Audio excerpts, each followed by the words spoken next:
Hello and welcome to a special episode of the Chi-Town Shoot Wrestling Podcast. Today we're going to focus on the first two episodes of Who Killed WCW. This documentary was announced a couple of months ago, and a lot of people were speculating about where this documentary is going to go in terms of its content. A lot of people thought that WCW was and the company and its background has been done to death. So they were curious to see where these 4 or 5 episodes were going to go. Now, for a little bit of background, this documentary is essentially airing on Vice TV. And for those of you who are big wrestling fans, Vice TV has done the hit series Dark Side of the Ring. Gives you tales from wrestling's past with wrestlers. And a lot of them are no longer with us, and their subjects range from Chris Benoit's murder-suicide to Owen Hart's death to the plane ride from hell, among others. This specific iteration of this Vice series, Who Killed WCW, is produced by Seven Bucks Productions, and that's founded by Dwayne "The Rock" Johnson and his ex-wife, Dani Garcia.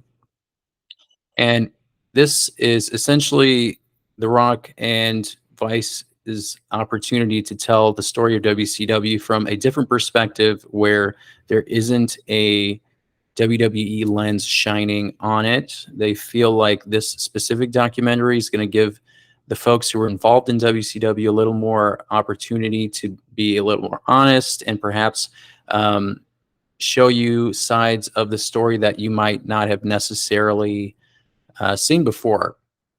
So with this episode today, we're going to talk about episodes 1 and 2. With episode 1 of Who Killed WCW, titled Where the Big Boys Play, this first episode feels like it touches on a lot of story beats that we've already kind of seen before. It dives into the early days of World Championship Wrestling's rise and fall. It starts off with Eric Bischoff's arrival and introduces Eric Bischoff as his charismatic salesman, who eventually becomes WCW's executive producer.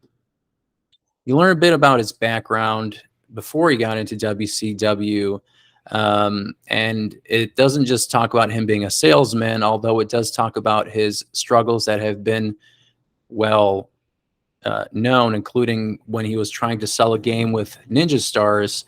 And eventually, through that specific avenue, he started working as a broadcaster for the American Wrestling Association, or AWA.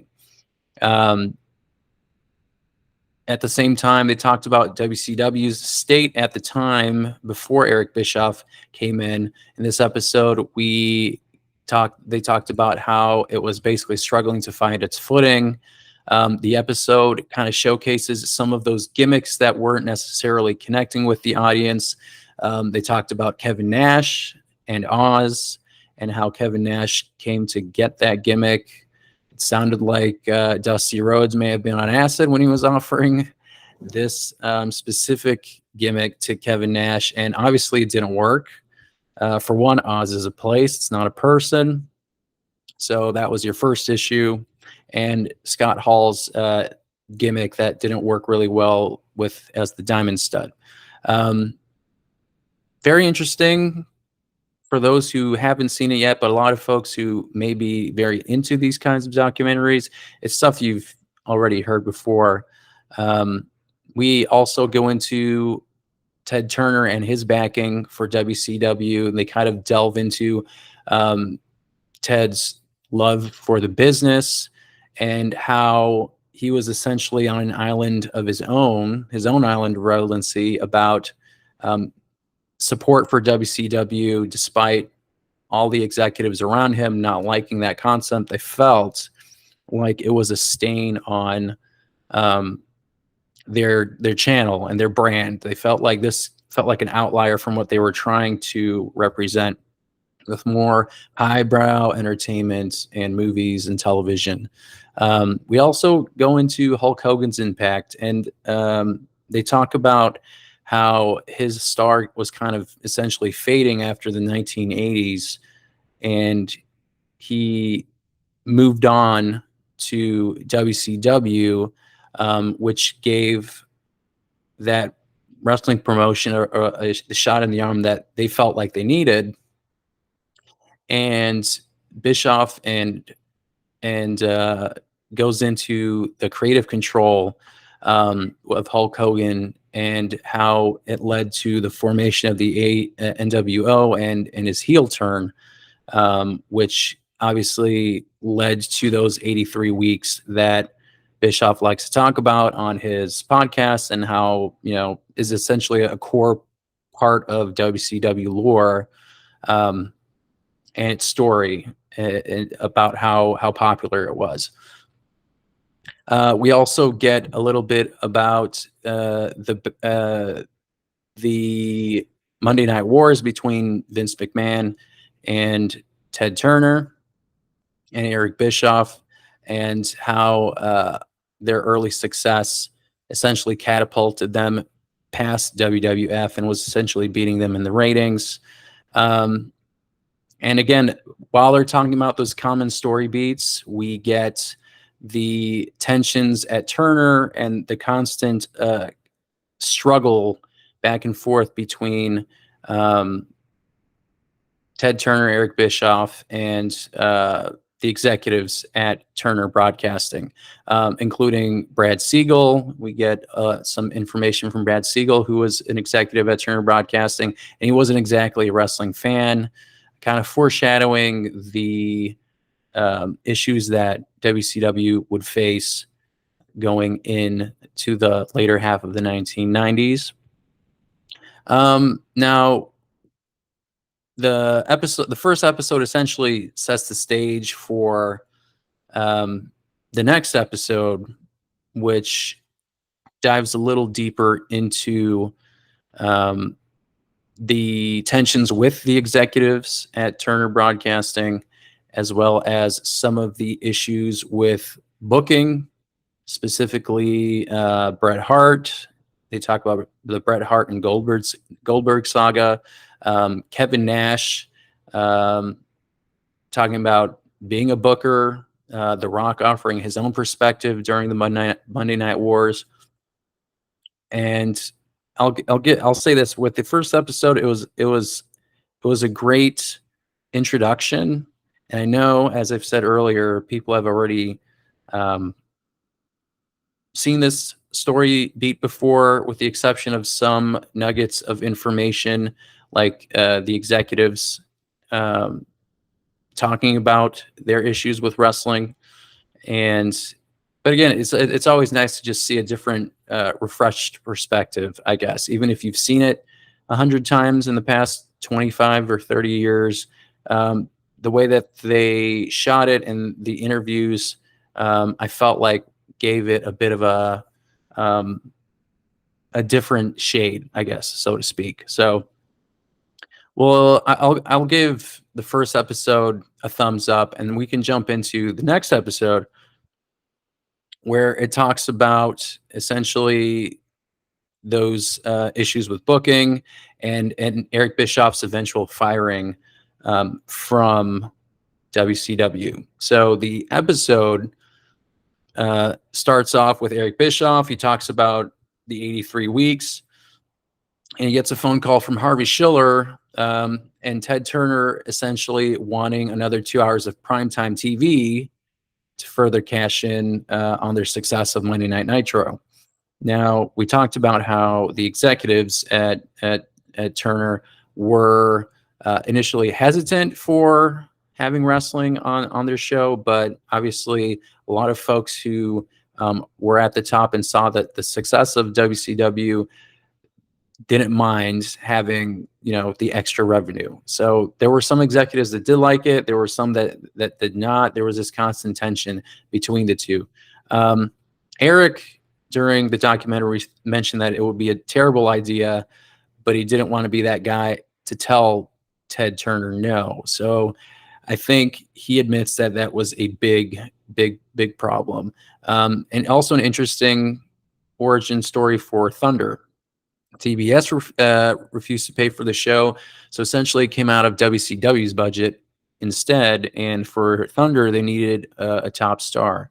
So in the documentary, we get some perspective from Bret Hart, who, for those of you who remember, the Montreal Screwjob left WWF on bad terms in '97.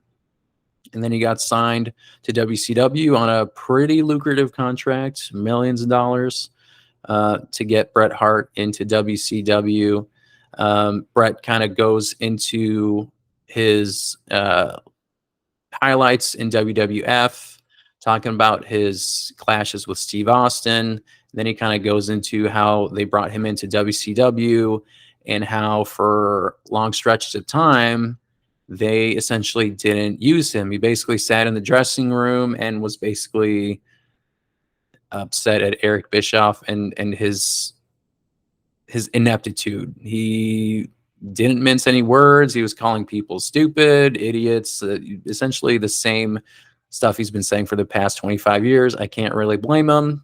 But on the other hand, in this episode, I kind of feel a little bad for Eric, because you also kind of see all the pressures that are coming at him from every single angle. And if I was in his shoes, I feel like I would probably feel the same way. You have people, you have the wrestlers complaining and talking about how, they want to get booked a certain way. You have the executives breathing down your neck, essentially wanting to change the formula of Nitro and Thunder in order to be a little more family friendly.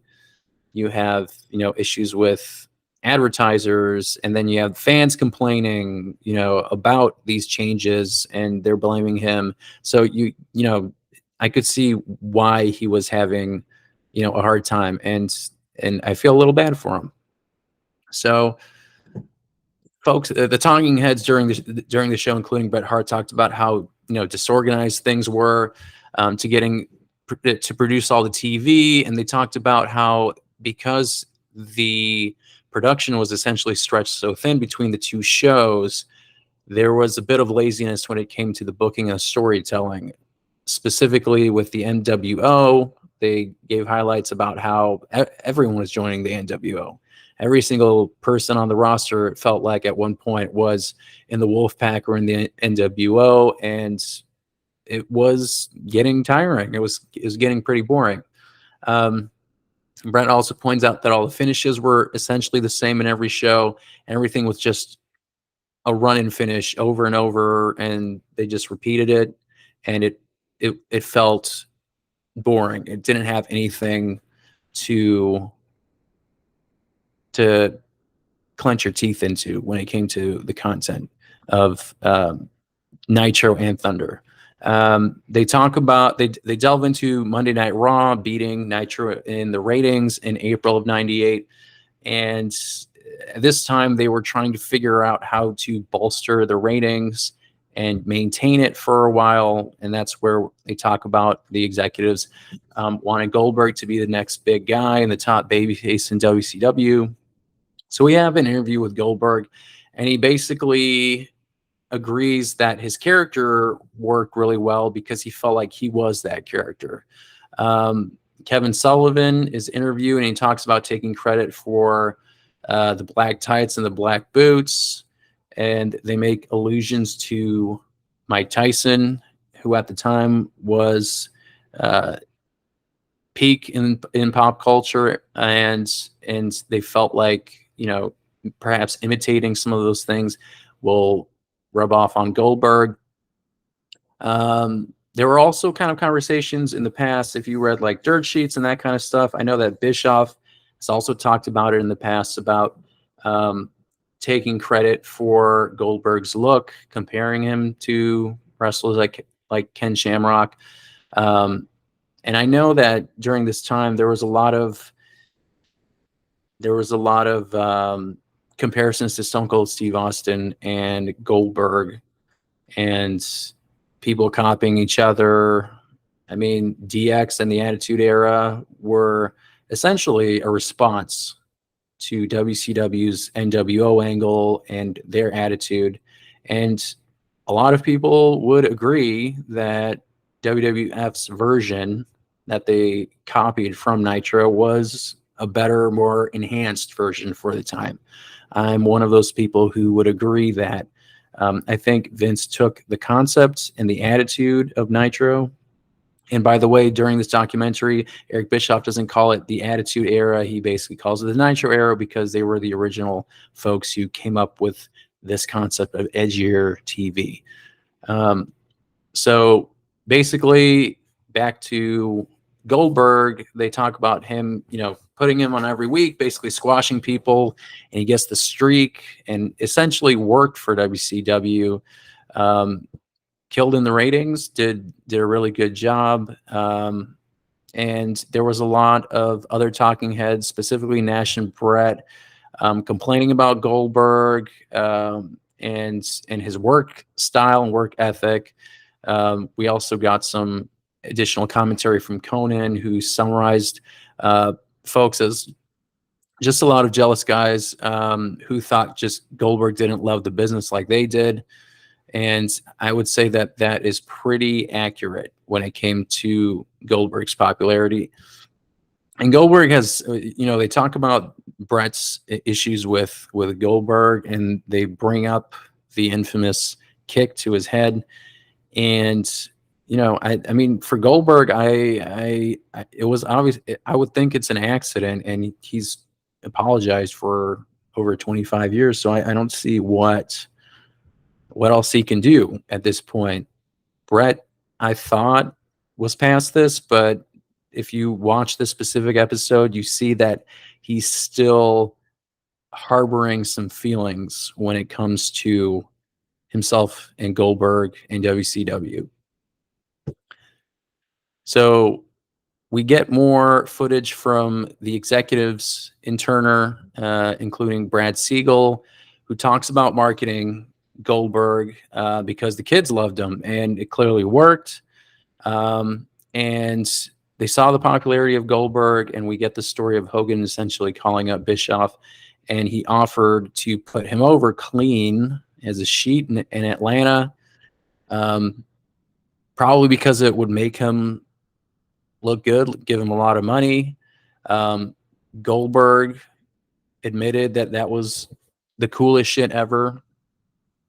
And Bischoff at the time was getting criticisms for this specifically from the executives because they felt like, a match like that he was giving away on free TV. And Brad Siegel mentions, the lack of ad revenue from focusing so much on TV ratings. And it also didn't help that advertisers didn't want to advertise on wrestling. So they felt like they probably would have made more money putting these kinds of matches on pay-per-view. We get some more commentary from The Rock. He shared his own opinions and insight. The Rock joined WWF in 1996, and he was still an up-and-comer, and he talked about how when he was done with his matches, he would go back to his hotel room, put on Nitro, and kind of see what Nitro and WCW were doing and what WWF can do. Kind of going back to what I mentioned about WWF stealing all their cool ideas. So Kevin Nash was also interviewed again, and he talked about how WWF kind of took the ball and then ran, and then their rebuttal was to give a guy an NWO shirt. And then, like I said, everyone was getting an NWO shirt. Your grandma was getting an NWO shirt, a Wolfpack shirt, and it was getting tiring, and it was reflected within the ratings of WCW and how WWF basically took the ball and then never looked back after that infamous one double whammy with the Fingerpoke of Doom and then the announcement of Raw's pre-taping of Mankind beating The Rock for the WWF Championship at the time. DDP also has mentioned before, when you're winning, it's a lot of fun, but when you're losing, it's a lot less fun. And we get some perspective from Bischoff admitting that he was running out of gas. And he was, like I mentioned earlier, kind of getting it from every single side, from the wrestlers, from the executives, from the fans, from the advertisers, and all the TV departments that he barely even heard of. And this is where we got that when I talked about the Fingerpoke of Doom. This is where Kevin Nash was essentially saying, I can step in and take over the booking while Eric can take a break and focus on other aspects of the business. And Kevin Nash basically said he should have just let him go to a strip club instead of offer the booking. And I think in the past, he has not necessarily admitted to being in charge of booking. And this might be one of the first times where he was honest and talked about being involved in booking. And that comment when he talked about I should have, took him to a strip club, I think he also admits that he was way in over his head, and it probably wasn't the best idea to put him in charge of booking. And, people like Medusa and Conan, they all agree that the monkeys running the zoo is not the best idea. And I couldn't help but think of some parallels to AEW and how the creativity and some of the input seems parallel to WCW when it comes to wrestlers who are currently actively wrestling, also being in charge of the creativity. Like there were no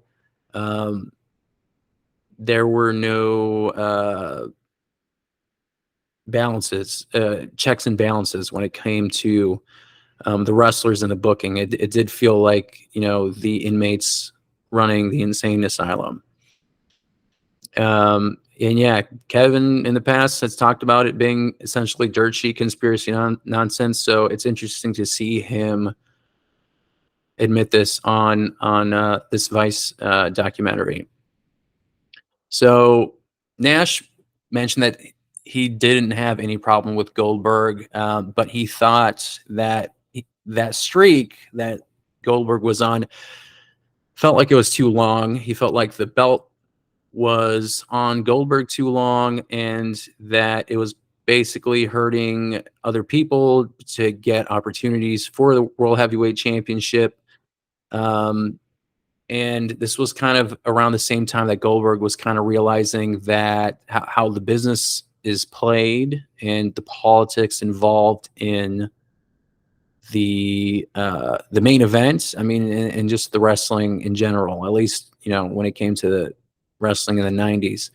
And Kevin Nash's logic to take the belt off Goldberg was that as a babyface, the chase is always bigger than it's always the bigger draw than the actual reign of the babyface title reign. I feel like folks can make an argument for Cody Rhodes as the current WWE champion. A lot of people seem to be a little lukewarm when it came to his current run. I feel like it's still too early to make any judgment because he literally just got it 2 months ago, and he's only 2 months in. So I personally enjoy Cody Rhodes' WWE Championship reign, but I will admit that I am one of those people who do enjoy the chase, and once they get it, it's kind of like you reach that high, that euphoria, and then you come down, and then you figure out,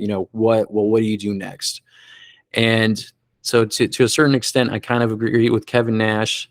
But when it came to the numbers and the ratings, that logic for Goldberg specifically, I mean, that didn't seem to align with that logic.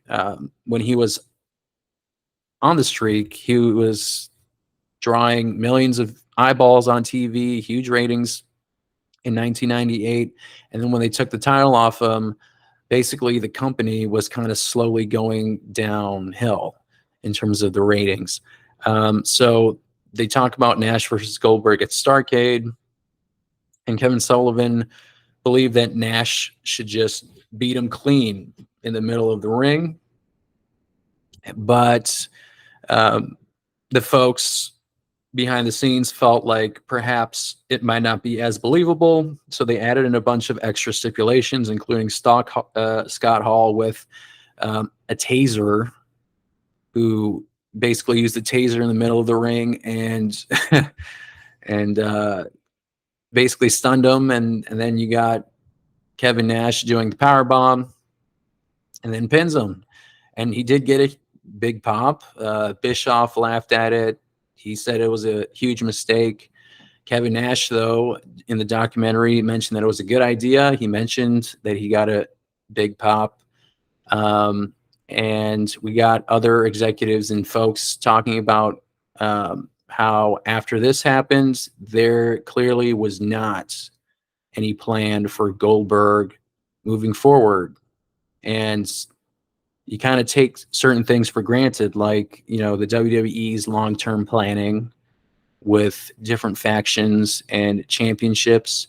I feel like you can't necessarily fly by the seat of your pants. Sometimes it's good to switch things on a whim, but if it comes to like your top stars, you don't really have a North Star, or what are you doing at WrestleMania or Starrcade, and where is this going like 2 months from now, 3 months from now, even 6 months from now?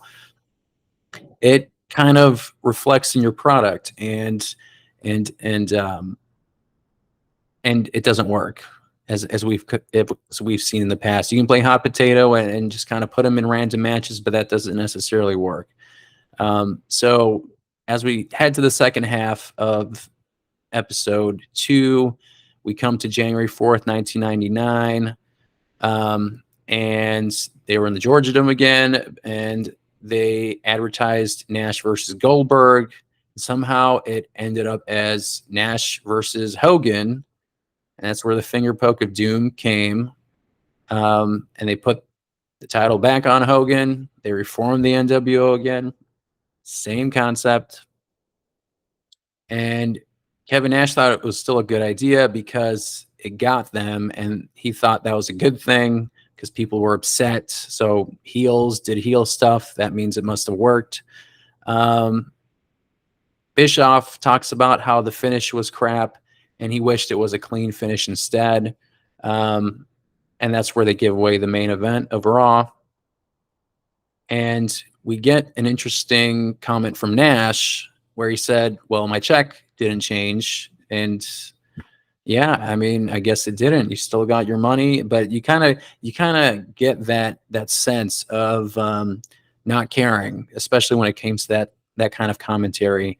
When you have folks like that at the top who don't necessarily care about the product or aren't as passionate about it because you have a guaranteed deal with a lot of money, that some folks today still don't get that kind of money. It makes certain people very complacent and just don't care. We get Brad Siegel, and he talked about how there's a huge difference running your own wrestling company as its own and having a wrestling company be a part of a larger conglomerate. And that's very true.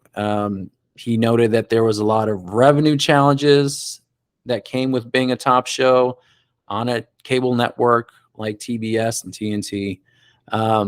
Bischoff basically accused TBS of cooking the books to move money around to the network, and the losses were basically dumped on WCW's budget, and that the rights fees were kept deliberately low, which Brad Siegel in the documentary admits that they were kept deliberately low.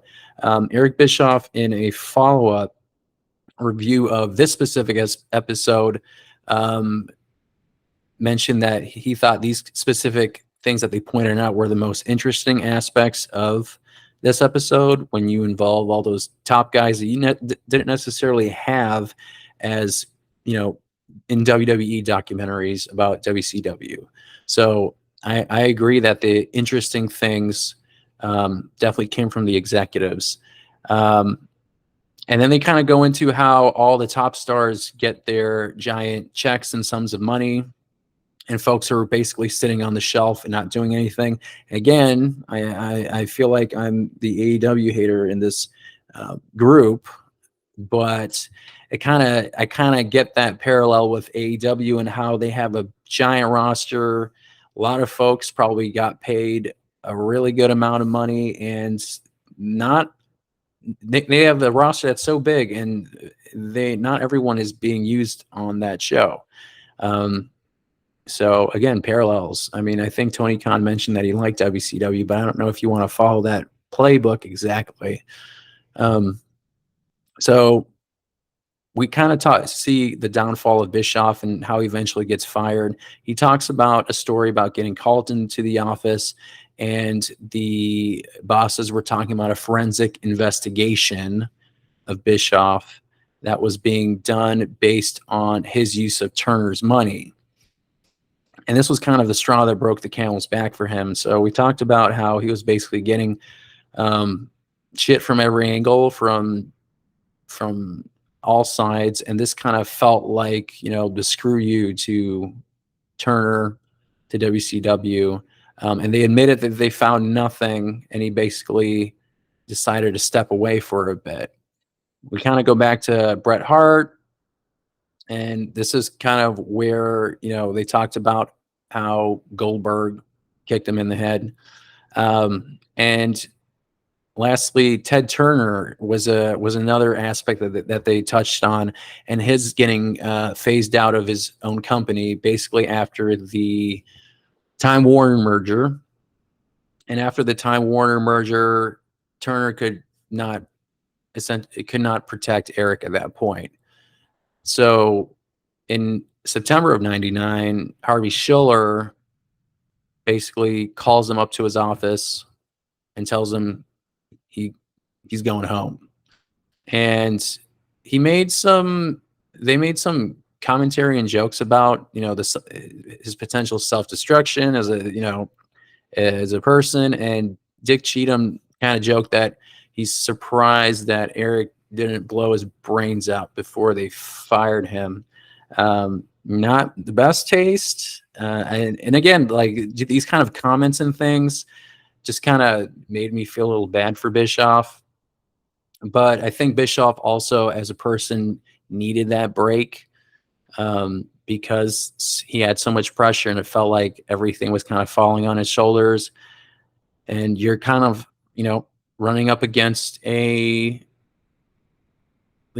climbing up a mountain, when it comes to these specific issues with WCW and the executives.